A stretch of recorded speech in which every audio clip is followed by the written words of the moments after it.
हमारे यशस्वी मुख्यमंत्री श्री भजनलाल शर्मा जी। माननीय मुख्यमंत्री महोदय से अब अनुरोध, कृपया पधारें और अपने ओजस्वी उद्बोधन से हमारा मार्गदर्शन करें और हम सब अपने हाथ उठाते हुए करतल ध्वनि से इस स्टेडियम को गुंजायमान करते हुए अभिवादन करें, अभिनंदन करें माननीय मुख्यमंत्री महोदय का।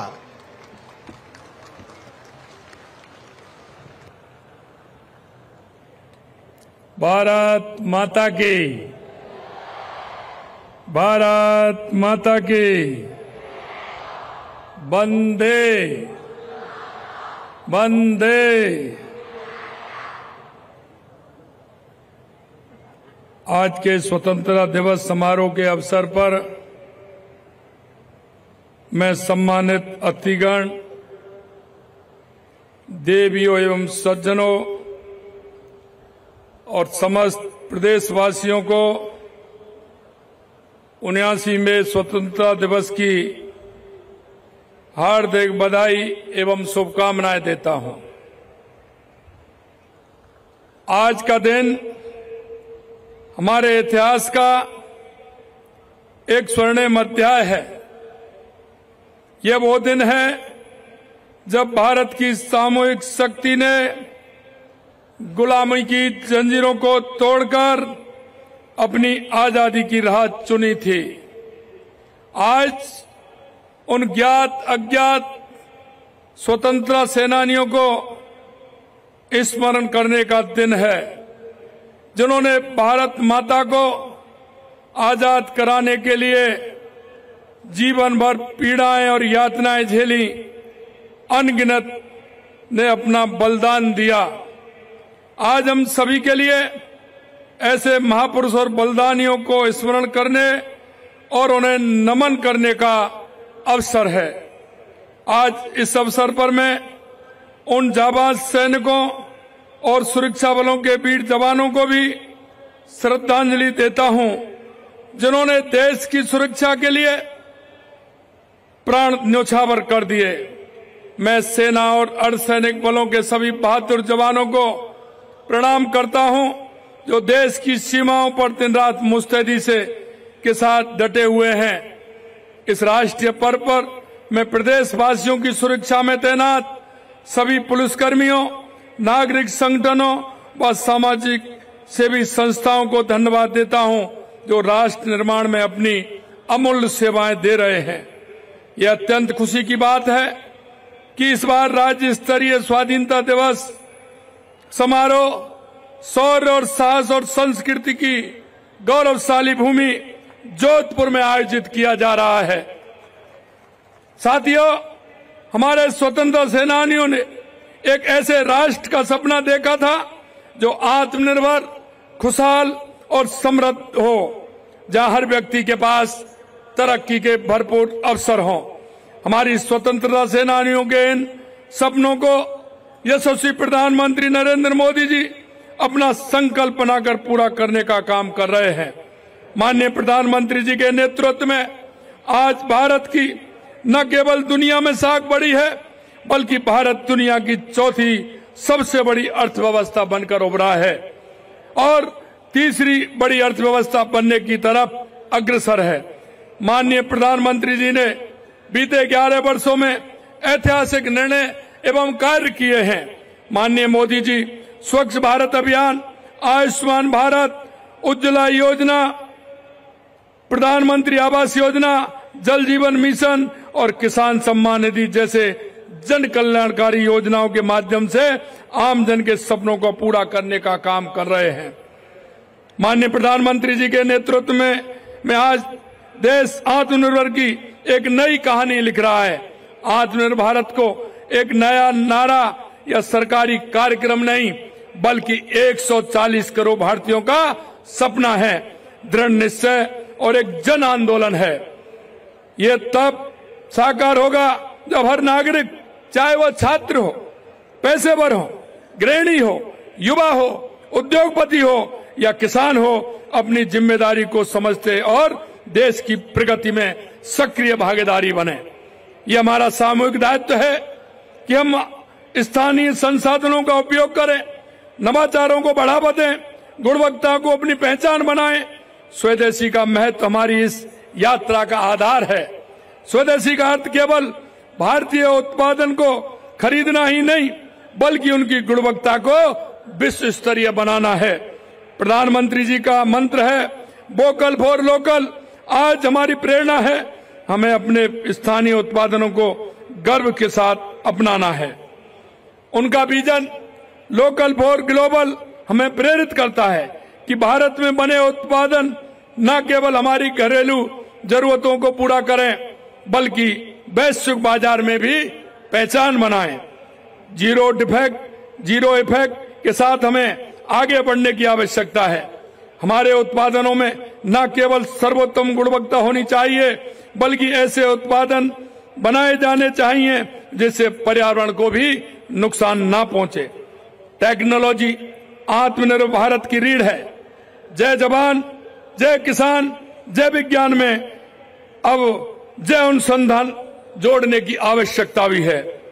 ऊर्जा आत्मनिर्भर भारत का केंद्र बिंदु है। सोलर पार्क से लेकर विंड फार्म तक स्वच्छ ऊर्जा न केवल हमारी फैक्ट्रियों को नई शक्ति दे रही है, बल्कि हमारे घरों को रोशन कर पर्यावरण की रक्षा कर रही है।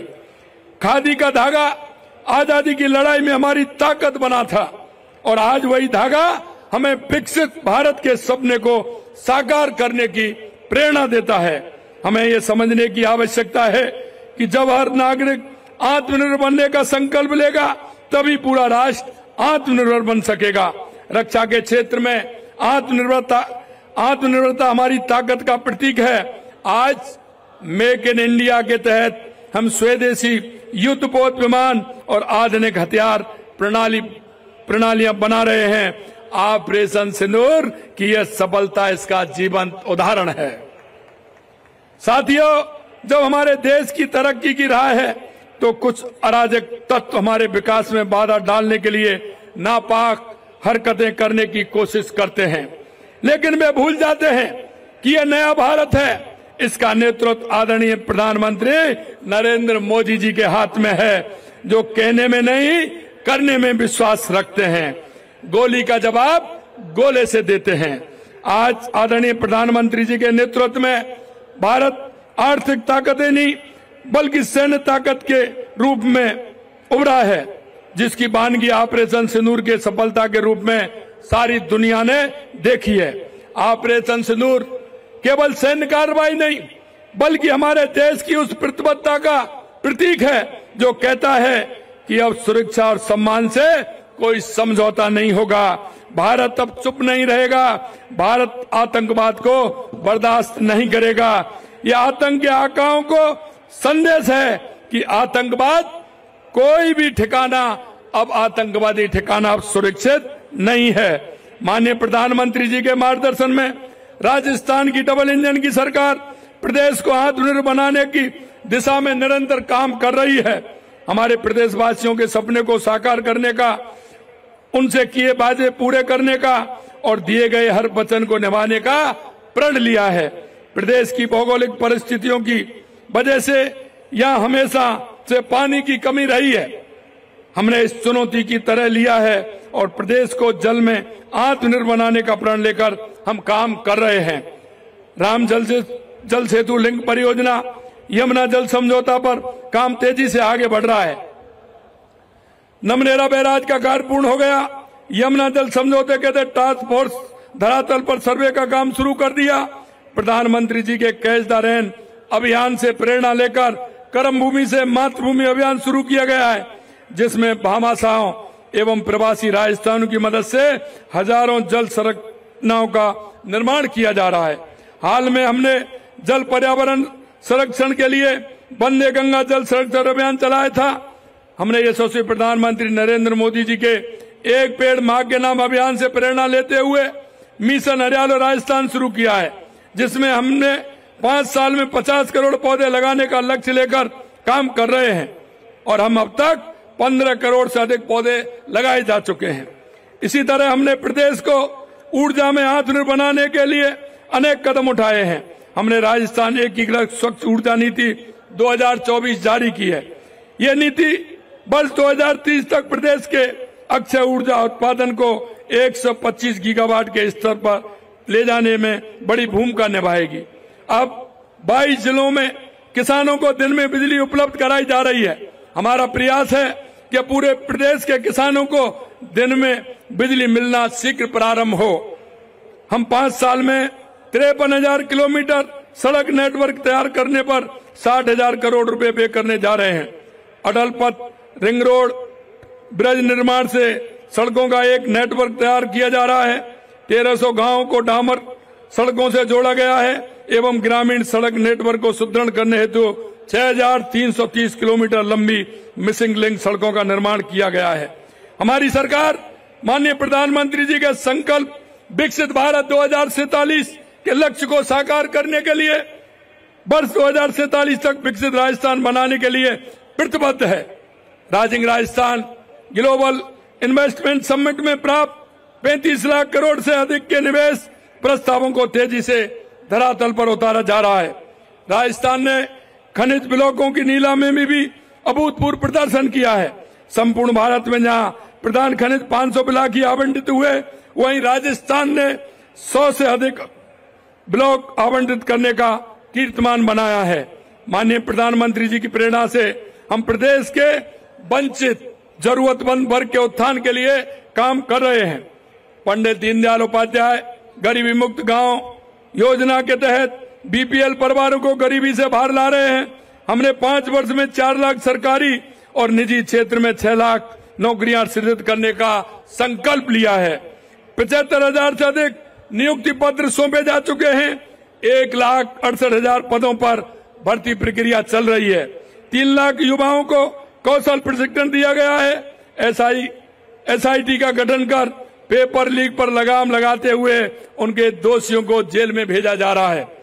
हम जरूरतमंद महिलाओं को 450 रुपए में गैस सिलेंडर उपलब्ध करवा रहे हैं। मुख्यमंत्री आयुष्मान आरोग्य योजना के तहत 25 लाख रुपए तक के निःशुल्क इलाज की व्यवस्था की है। किसान हमारी ताकत है। हमने किसान भाइयों को 35,738 करोड़ रुपए का बिजली बिल अनुदान दिया है। 1,60,000 कृषि कनेक्शन जारी किए गए हैं। किसान सम्मान निधि के तहत 76 लाख से अधिक किसानों को 6,845 करोड़ रुपए दिए हैं। प्रदेश में प्रधानमंत्री फसल बीमा योजना का दायरा बढ़ाते हुए वर्ष 2025 में 24-25 में 3 करोड़ 73 लाख से अधिक पॉलिसी जारी की गई हैं। प्रधानमंत्री फसल बीमा योजना में 5,338 करोड़ रुपए भुगतान किया गया है। 14 लाख महिलाओं को प्रशिक्षण देकर 7,80,000 लखपति दीदी बनाने का काम किया है। मां भाऊचर योजना के तहत गर्भवती महिलाओं को निःशुल्क सोनोग्राफी की सुविधा उपलब्ध करवा रहे हैं। लाड़ो प्रोत्साहन योजना में 2,30,000 बालिकाओं को 1.5 लाख रुपए का सेविंग बॉन्ड दिया जा रहा है।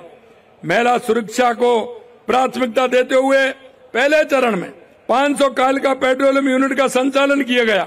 3 महिला बटालियन, 65 एंटी रोमियो स्क्वाड की पहल भी की। हमारी प्रदेश सरकार ने ऑपरेशन एंटी वायरस चलाकर साइबर अपराध के वायरस को खत्म किया और साइबर ठगों को सलाखों के पीछे भेजा है। अपराधियों को कानून के शिकंज में लाने के लिए एसआईटी गैंगस्टर से निपटने के लिए एंटी गैंगस्टर टास्क फोर्स से प्रभावी कदम उठाए गए हैं। सुशासन हमारे देश और प्रदेश की प्रगति की कुंजी है। जैसा कि हमारे यशस्वी प्रधानमंत्री नरेंद्र मोदी जी कहते हैं कि अच्छा शासन वही है जो लोगों की आकांक्षाओं और उम्मीदों के अनुसार काम करे। माननीय प्रधानमंत्री से प्रेरणा लेते हुए हमारी सरकार प्रदेश में सुशासन के लिए कृत संकल्प है। हमारी सरकार ने हाल में पंडित दीनदयाल उपाध्याय अंत्योदय सम्मल पखवाड़ा आयोजित कर राज्य भर में शिविर लगाकर सरकारी विभागों से जुड़े काम किए और लाखों जरूरतमंदों को राहत पहुंचाई गई है। हम प्रदेश की सेवा के लिए प्रतिबद्ध हैं। राजस्थान को एक समृद्ध और विकसित राज्य के रूप में स्थापित करने के लिए पूरी तरह से समर्पित हैं। विकास और सुशासन के संकल्प में आपका साथ ही हमारी ताकत है। आइए हम सब मिलकर राजस्थान को देश का सबसे विकसित समृद्ध राज्य बनाएं। आपके इस अवसर पर मैं आप सभी को स्वतंत्रता दिवस की पुनः सभी को बहुत बहुत शुभकामनाएं देता हूं। जय हिंद, जय भारत, जय राजस्थान।